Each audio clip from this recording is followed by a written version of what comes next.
So the next presenter is Lori Weber. Lori's been around for a while. She's in charge of the SWAMP program, which is more than just bioassessment.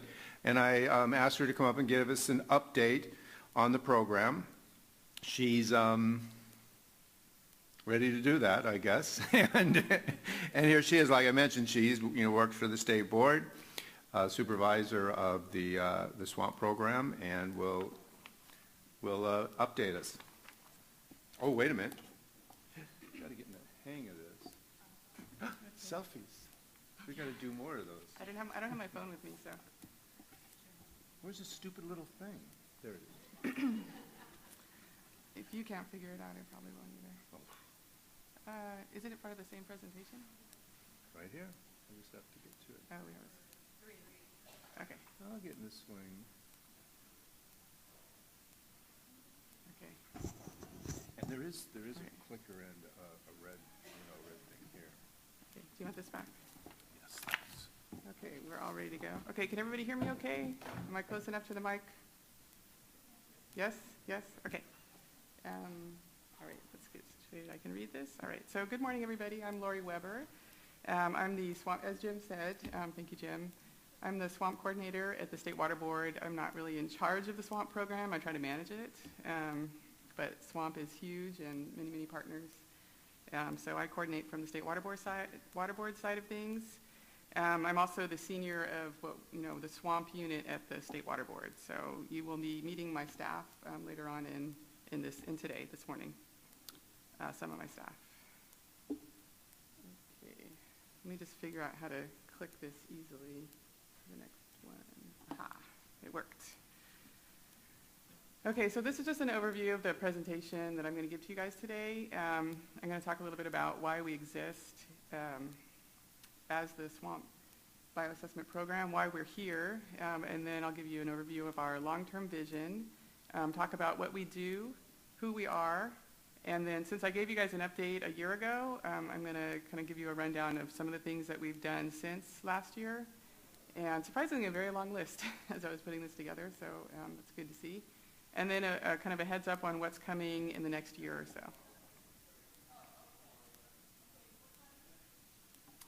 Okay, why we exist. So getting back to basics, we're here because of our environmental laws. And back in 1972, Congress actually did something good. They passed the Clean Water Act, which was signed by Nixon. And so we have the Federal Clean Water Act. And even before that, in 1969, California passed the Porter-Cologne Water Quality Control Act. So I've taken excerpts from both of these laws and put them on the screen here to show you guys that both of them reference biological integrity. So we are charged at the water boards to protect and restore physical, chemical, and biological integrity of the nation's waters. We've actually done a pretty good job of measuring chemical and physical integrity, not so well biological integrity, and that's why we're here. That's why we do bioassessment. As you all pretty much know, we're here to create better measures of biological integrity and integrate them into our programs to improve protection and restoration of our water bodies.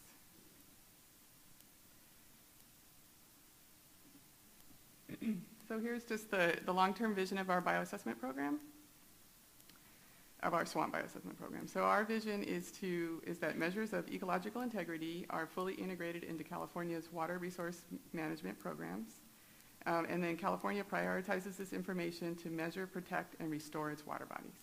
Pretty simple, but this is why we've been here for 22 years, and we have many more years ahead of us. Our goal is to have measures use multiple indicators, but not bugs and algae and perhaps fish. Multiple water bodies, not just wadable streams where we want to look at big rivers. We're kind of going into non-perennial, smaller tributaries, but we also want to look at lakes and inland and coastal areas and all the wonderful water bodies that we're here to protect. And then we, of course, want to incorporate all of these measures into multiple programs and multiple agencies. It's not just the Water Board. Many other state and federal agencies can make use of this information and our methods. So. Okay, kind of going from the big picture, long-term vision to where we are. At least, for the past 22 years, our emphasis has been on benthic macrovertebrates in wadable streams. And that's really been phase one, where we've been developing the capacity to conduct reliable ecological assessments in these areas, in these water bodies. Now we're kind of, at least with in wadable streams and with bugs, we're moving forward to expand the universe and scope of the tools and fostering the implementation of them in programs and throughout, in water board programs and in other agencies.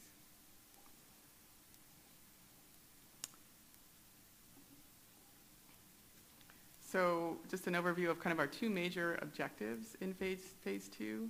One is to utilize bioassessment data in the water board integrated report, which Jesse talked a lot about kind of the strategies that we're pursuing to be able to do that. The other half of this is the Healthy Watershed Partnership, which is a work group of the California Water Quality Monitoring Council. And the goal of the Healthy Watershed Partnership is to really improve environmental or watershed assessment, and watershed management by integrating multiple data sets. So bioassessment is, our bioassessment data is one of the key data sets that we use in these watershed assessments through the Healthy Watershed Partnership.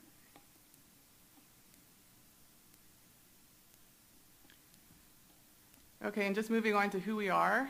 On the state side, our lead staff, of course, we have Dr. Pete Odie, who's been here since the beginning, probably more than 22 years. He's the brain behind our bioassessment program. He kind of is in charge of, manages everything and understands everything, so thank you, Pete. On the algae side of things, Dr. Betty Fetcher from the San Diego Water Board has recently taken on the lead as the lead scientist for algae for the swamp bioassessment program. I think she's here in the audience today. There. So welcome aboard. We're very glad to have you. She's a recent transplant from SWRCB, the Southern California Coastal Research Project, that is an agency, is a group that does a lot of our research and science work. So we're very glad to have her. Betty fills Lillian Bousset's shoes. Lillian has moved on to bigger and better things in Germany, so I'm very glad to have Betty. And then just to let you guys know, the state water board staff, there's some state that work in my unit and also in the Swamp IQ unit, which you will hear about in the next presentation. Calvin Yang is in my unit, and he'll be giving a presentation later on this morning about, along with Michelle Tang, who's also in my unit, on the new swamp bioassessment website and this pretty interesting and interactive map of the CSCI scored sites. So stay tuned for that. Tony Marshall, Mark Petta, and Candace are all part of the Swamp IQ unit, and you will meet them in the next presentation along with the other staff that are part of the Swamp IQ unit. So you'll hear all about the Swamp IQ unit, who they are and what they're doing and why they're called IQ in the next presentation.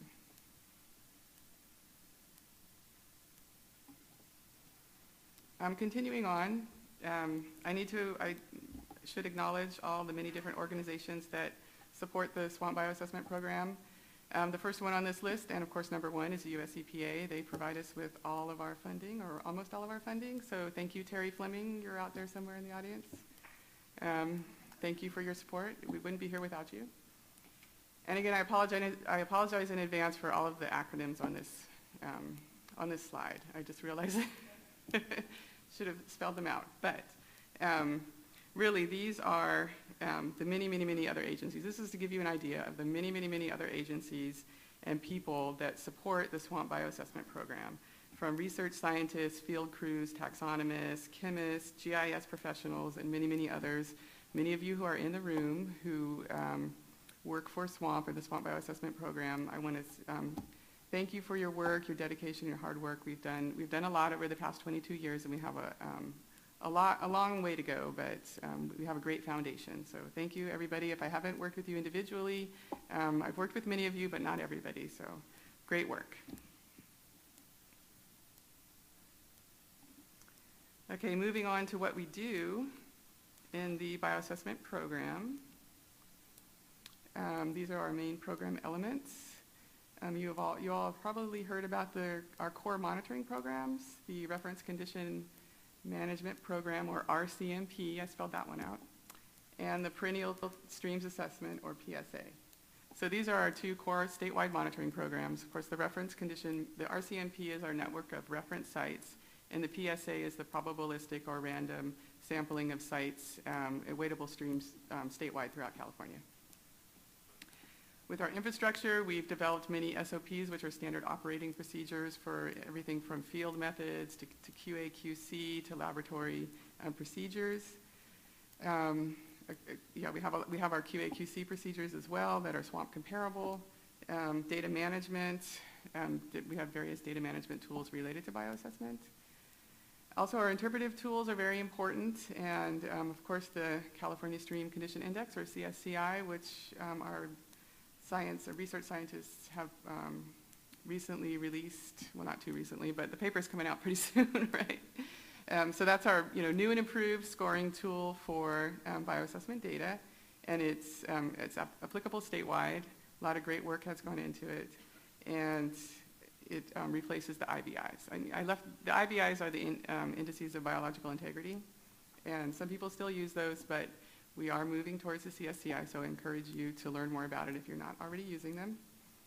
We also have our causal assessment guidance. The causal assessment is the process for determining what caused the poor once you have a poor biology score, it's a structured process for determining what are the causes of that poor biology. Of course, we have our causal assessment guidance was developed as part of the biointegrity plan effort, and it tiers off of work done by USEPA, but of course it's focused on California, and there'll be a session about causal assessment later on today. You can learn a lot more about the procedures. And then of course we're always looking into research and development. We want to improve our data interpretation tools, move into really utilizing our algae data to and creating tools to help us interpret condition based on algae. And of course, moving into other water bodies, large rivers, non-perennial streams, lakes, as I mentioned before, and going into other indicators. So we're always looking to the future. How can we expand out to reach the overall vision of multiple, our grand vision that bioassessment is incorporated into all of our programs.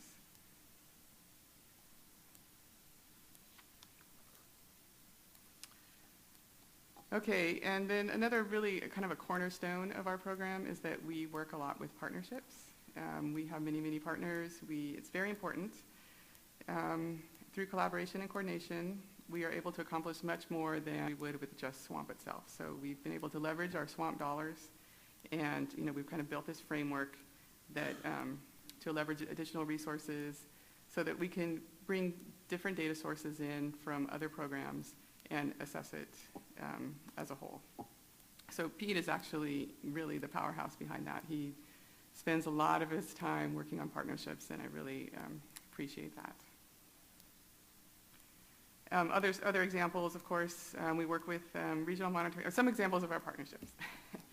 We work with regional monitoring programs, the SMC, or Stormwater Monitoring Coalition down in Southern California. They're actually sort of a regional intensification of our perennial streams assessment, so they're higher density sites within the Southern California.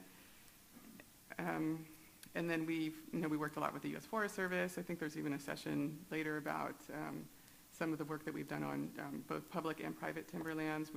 Pete has worked very closely with some of the private timber companies. We're going to hear a little bit more about that later on in the conference.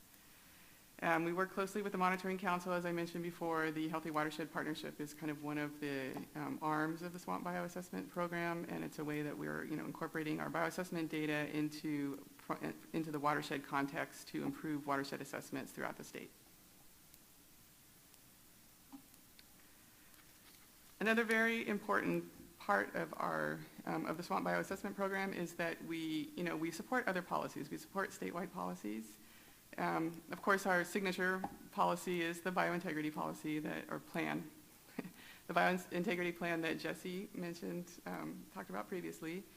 There's also an effort to develop statewide nutrient criteria. We're working very closely with them. They're basically using data collected through the Swamp Bioassessment Program, both nutrient data and biological data, so bugs and algae.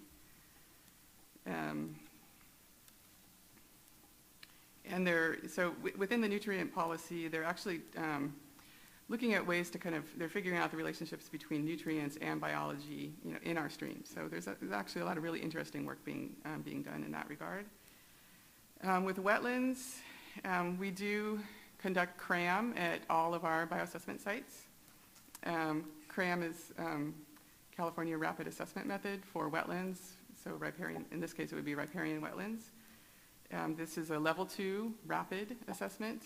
Kind of on the other side of things, we've developed a standard operating procedure for collecting benthic macrovertebrates in depressional wetlands, and that would be more of the level 3, which is the more site-specific assessment of wetlands. And then with climate change, with our reference sites, we think that, since we have this long-term data set, 5 minutes, thanks. We have a long-term data set of our reference sites, so we think that that's very useful information to detect the impacts of climate change.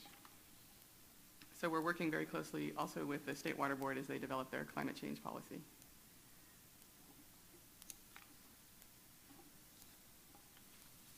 Okay, just real quick, what's happened since I was last in front of you guys? Of course, we had the 2015 monitoring season. Despite some contracting issues, we were able to get the field crews out and collect the data. It's always very good.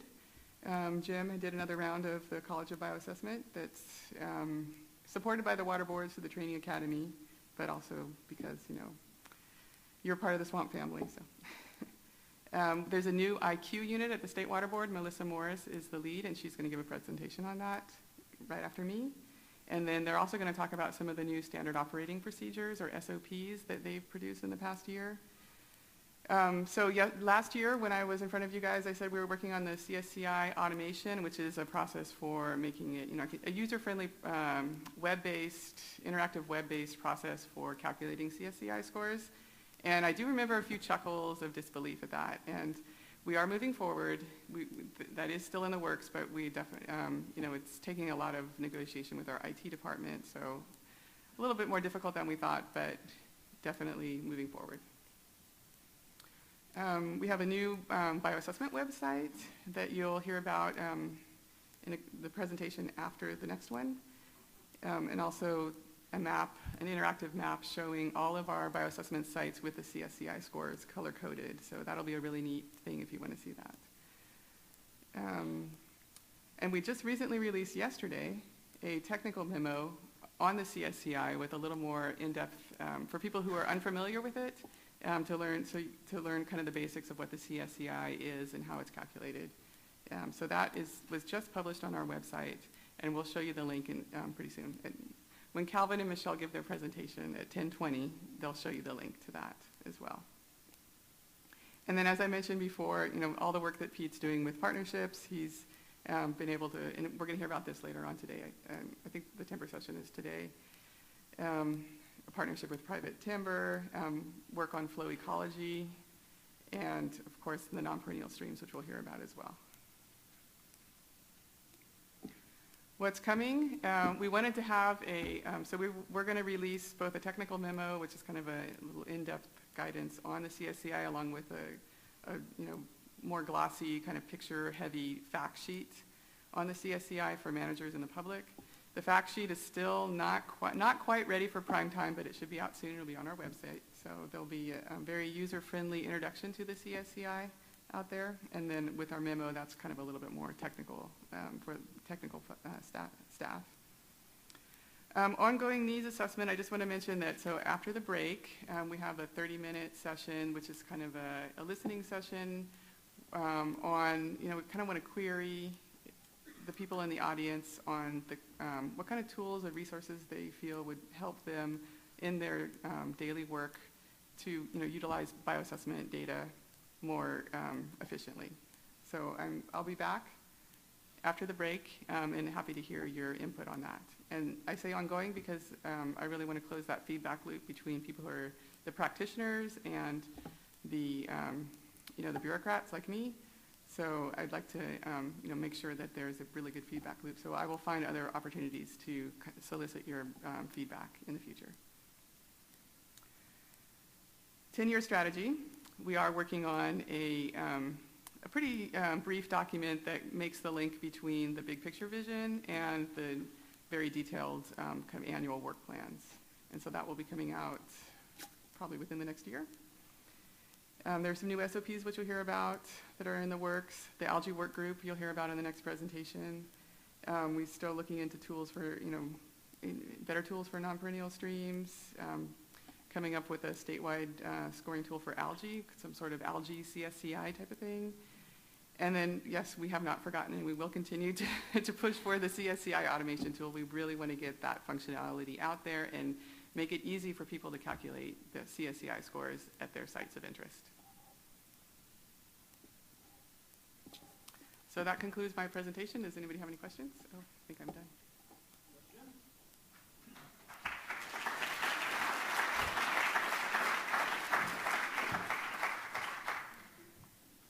Interesting. I guess you lined it out perfectly.